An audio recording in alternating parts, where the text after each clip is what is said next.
Retomando então o nosso OAB Cidadania, da TV Cidadã, do Tribunal de Contas do Estado de Alagoas. É um papel importante para toda a sociedade, falar de direitos, falar de cidadania, falar de direito do trabalho. E esse é o nosso tema de hoje. Nós estamos falando então de relação de trabalho, quais os direitos, quais os cuidados, e em tempo de crise nós não podemos descuidar dessas relações. E no nosso programa de hoje nós temos então o meu co-presidente da OAB Alagoas, Edinaldo Maiorano, e vamos falar nesse bloco com o Dr. Israel Lessa. O que tem de importante no Ministério do Trabalho e Emprego para orientar toda a sociedade? Nesse papel do emprego que é tão importante para a dignidade, para a cidadania de todo alagoano. Doutor Israel, qual a preocupação hoje com a emissão de carteira de trabalho aqui no estado de Alagoas? Quais os cuidados, qual a orientação que o senhor daria a toda a sociedade que nos assiste? Uma boa pergunta é essa, doutora Fernanda. A gente vive num momento meio complicado nessa questão de emissão de carteira de trabalho. Quando eu assumi a Superintendência Regional do Trabalho, há 3 anos e meio atrás, nós pegamos uma situação muito parecida com a que vivemos hoje. Eram 120 carteiras de trabalho emitidas só na nossa sede, no centro de Maceió. Por dia, doutor? Por dia, só na Superintendência.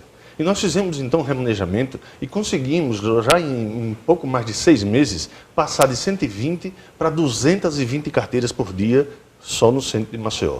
Então, nós também conseguimos ampliar o número de prefeituras conveniadas, inclusive dos CINES. Nós, na época, eram apenas 22 prefeituras conveniadas para fazer a emissão de carteira de trabalho. Existe um convênio onde nós convidamos os prefeitos e alguns deles vieram a esse nosso chamado e nós dobramos o número de prefeituras conveniadas. Então, passamos de 22 e hoje nós temos 50. E uma inédita que foi a de Maceió. Desde o início da emissão de carteira de trabalho aqui na Superintendência, que a Prefeitura de Maceió não emitia carteira de trabalho. Então o prefeito Rui Palmeira ouviu o nosso chamado, foi à Superintendência e fechou conosco o convênio para emissão de carteira de trabalho. O ideal, doutor Israel, é que quanto maior o número de órgãos na expedição da carteira, mais eficiente será o serviço. E afinal de contas, um trabalhador sem a carteira de trabalho, ele não pode legalizar essa relação de emprego. Então é muito importante ter a carteira de trabalho, é um documento que dignifica o brasileiro, então é preciso que esse acesso seja fácil. Claro. Agora, em algumas cidades do interior ainda tem dificuldades, doutor. Infelizmente, 50% das prefeituras não têm esse convênio. Então, o munícipe, o cidadão, tem que sair da sua cidade para vir para a capital ou para uma cidade mais próxima para tirar, em pleno século XXI, a sua carteira de trabalho, que é um documento gratuito. Então, foi vendo isso, com essa preocupação, onde a gente chamou, nós usamos a AMA, por intermédio do presidente, eu não lembro o nome agora do presidente, mas ele nos abriu as portas, nós dobramos o número de prefeituras com esse apoio da AMA. Então, foi dessa forma que a gente passou a ter 100 mil carteiras de trabalho por ano, a partir desse momento. E fica aqui o nosso registro, né? Outros prefeitos que nos assistem, venham procurar a Superintendência do Ministério do Trabalho aqui em Alagoas. É importante que você preste esse serviço ao seu munícipe. É muito importante essa aproximação. É um documento que vale a pena, dignifica e legaliza a relação de trabalho. Então, é muito importante que esse acesso seja muito rápido, muito fácil. Então, a todos os municípios, procure a Superintendência, tem que resolver isso o quanto antes. Agora, doutor Maiorano, essa situação da carteira de trabalho aqui em Maceió, na capital, o senhor ainda percebe no trâmite, nas ações da Justiça do Trabalho, ainda percebe que muitos empregados não têm carteira de trabalho? Isso ainda aparece? Aparece com menos frequência que antigamente, justamente por essa dinamização das relações de trabalho. Efetivamente, não só os órgãos de fiscalização como o Ministério do Trabalho e Emprego e não só as grandes demandas judiciais que envolvem a Justiça do Trabalho também criaram essa consciência no empregador, que não só a questão relativa à imposição de penalidades administrativas no âmbito das relações do Ministério do Trabalho e Emprego, mas principalmente a questão afeta a criminalização, da não assinatura da carteira. Isso formou uma consciência maior no empregador de formalizar o contrato de trabalho. E o que é muito importante, não é que isso esteja realmente documentado. Isso faz parte dos avanços do direito do trabalho. E a gente espera que ele continue avançando e se aperfeiçoando cada vez mais, não é? No que diz respeito à emissão do seguro-desemprego aqui em Alagoas, como está esse cenário, doutor Israel? Sim, também com as novas mudanças, que aconteceu em 2015. É importante o senhor explicar um pouquinho dessas mudanças, para quem nos assiste. Até 2014, o cidadão, só para poder tirar o seu seguro-desemprego, ele precisava apenas comprovar que trabalhou esperou 6 meses para ter direito a 3 parcelas do seguro-desemprego. Com essa crise, né, o governo precisou mudar o regramento e, a partir de agora, o cidadão, para poder ter direito ao seu seguro-desemprego, ele tem que, no primeiro pedido, ele tem que comprovar 12 meses de trabalhado. Na segunda solicitação, ele tem que comprovar 9 meses de trabalhado. E assim, a partir da terceira solicitação, é que ele vai, assim por diante, ele vai ter que comprovar 6 meses trabalhado. Então é importante que todos os empregados observem, a regra mudou. Era 6 meses de trabalho para 3 meses de seguro-desemprego. Hoje não, hoje você tem, cada período vai ter uma garantia diferente, 12 meses de trabalho, depois 9 meses de trabalho, e assim o prazo vai reduzindo. Então é importante que você tenha uma relação de trabalho permanente hoje para ter direito ao seguro-desemprego, não é verdade, Israel? Então quanto mais permanente a relação, mais certeza de que você receberá o seguro. Mas não é uma garantia tão simples como talvez eu era na regra anterior. E até uma coisa que chama atenção, o número, chegou um número imenso de a gente vivendo em pleno emprego aqui no Brasil, pelo menos nos últimos 10 anos, né? E em 2013 e 2014, um pulo muito grande nessa questão do seguro-desemprego. Então, infelizmente, isso foi detectado também por auditores fiscais do trabalho, como se estava se manipulando, infelizmente, relações fictícias de trabalho e fazendo a fraude no seguro-desemprego. Então, também foram medidas que teve que se tomar para também diminuir essa questão da fraude no seguro-desemprego. É claro que nós não podemos dizer que todos eles são ilegais, de forma alguma, mas é verdade que aqueles que praticam a ilegalidade acabam prejudicando aqueles que efetivamente têm direito, que acabaram tendo que cumprir um prazo maior de relação de trabalho para ter direito ao seguro, né? É mais uma vez o negativo que atrapalha aquele que trabalha de forma correta, né? Que pena que isso tanto acontece no Brasil, não é? Deveria ser evitado, faz parte da cultura, infelizmente, mas nós não podemos permitir que isso continue dessa forma.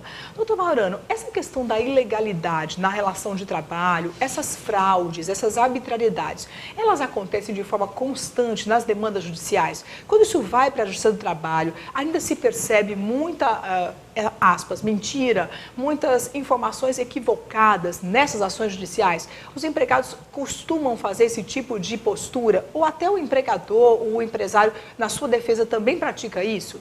Na verdade, o que a gente observa gradativamente ao longo da nossa atuação profissional é de que, infelizmente, né, nós temos até, não só em função da nossa atuação profissional, mas principalmente da nossa atuação institucional, preocupado em angariar números, né, que são bastante interessantes. Nos últimos 5 anos, por exemplo, na Justiça do Trabalho, mais de 60% das demandas distribuídas na Justiça do Trabalho de Alagoas dizem respeito a trabalhos informais, ou parcialmente ou integralmente informais, e também demandas relativas a pedidos de verbas rescisórias, ou seja, aquelas empresas que, mesmo diante da formalização dos contratos de trabalho e emprego, efetivamente não cumprem com o direito mínimo do trabalhador, que é o direito das verbas rescisórias quando há a sua demissão. Então, essas situações, principalmente, elas vêm cada vez mais asseverando, principalmente nesse momento de crise econômica, onde as empresas, diante dos abalos econômicos, vêm cada vez mais, né, em virtude das demissões, tendo alguma dificuldade. Até pela própria saúde da empresa, né? Muitas vezes a empresa está realmente sem condições financeiras de arcar com essa demanda. Muitas empresas fecharam suas portas durante toda essa crise, né? Uma crise sem precedentes no país. Então isso com certeza reflete na saúde da empresa e na manutenção dos empregos.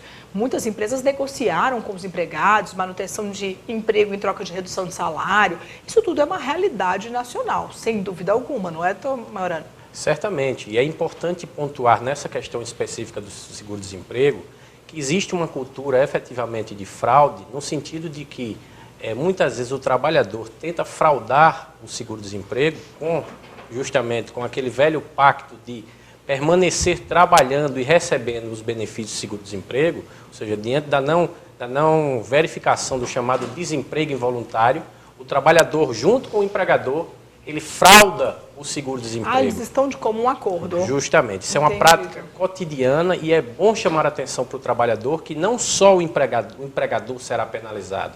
Né? Isso constitui, inclusive, crime de apropriação indébita e fraude contra o seguro-desemprego. E até falsificação, né? Ele tem justamente, ele será obrigado, verificado com esses mecanismos que hoje dispõe, principalmente o Ministério do Trabalho e Emprego, através dos mecanismos de informação de cruzar as informações e o trabalhador ser penalizado, não só com a devolução das quantias recebidas indevidamente, mas principalmente, inclusive, sofrer uma sanção criminal, ou seja, um processo crime pela apropriação indébita previdenciária. Doutor Israel, o balanço do mercado de trabalho em Alagoas, há desemprego? De forma bem resumida, há desemprego em Alagoas? Infelizmente, nos últimos 10 anos a gente vive, o estado de Alagoas tem fechado a cada ano que passa números negativos, né? Infelizmente, inclusive, se você pegar os últimos 10 anos, historicamente, Alagoas vem na contramão. Os nossos estados vizinhos fecham o balanço no final de ano positivo e Alagoas tem, infelizmente, fechado ano a ano com números aquém. É uma coisa de chamar a atenção. O atual governador pegou uma situação muito difícil. A gente sabe que agora a crise não é só uma crise local, é uma crise nacional. Que agravou ainda mais essa realidade de Alagoas. Pois é, né, então a gente torce para que ele cumpra, ou pelo menos tente consiga cumprir aí o que ele vem prometendo, de que cerca de 30 ou 40 empreendimentos sejam instalados aqui em Alagoas. Não diria que seria uma redenção, mas seria um lado muito positivo. E a gente tem feito o nosso trabalho fiscalizando, né, fazendo com que o emprego aqui em Alagoas seja de uma forma realmente valorizado. Não é fácil a situação aqui em Alagoas. Eu acredito que seja pior do Nordeste como um todo, porque aqui a gente não tem uma segunda, um plano B, não tem um plano B. A questão do turismo foi deixado de lado e, infelizmente, o setor que mais segurava a economia aqui em Alagoas, que é o setor da cana-de-açúcar, vem sofrendo há muitos e muitos anos um processo de aniquilamento e que, infelizmente, eu volto a dizer, não tem um plano B para esse grupo. Então, se aqui na capital está difícil, você imagina, doutora Fernanda, como não está no interior do estado. Sem dúvida alguma, a crise em Alagoas faz parte do mercado e a necessidade do mercado local, mas também é resultado da crise nacional que o país passa hoje. E, sem dúvida alguma, isso reflete no emprego. Mas nós vamos agora assistir o nosso Minuto Prerrogativas. E hoje quem fala é a doutora Juliana Modesto. Até já!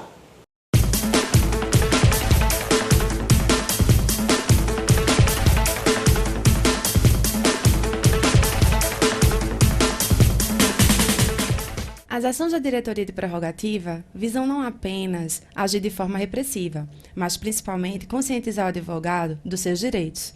Como exemplo, temos que a Constituição Federal entende que o advogado é indispensável à administração da justiça. E, para isso, o Estatuto da Advocacia confere ao advogado a inviolabilidade profissional, para que ele possa exercer a sua profissão com a liberdade necessária na garantia dos direitos do cidadão.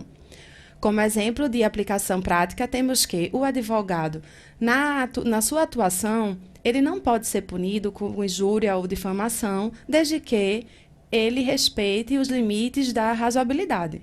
A diretoria de prerrogativas estará sempre aqui para ajudar e proteger o advogado.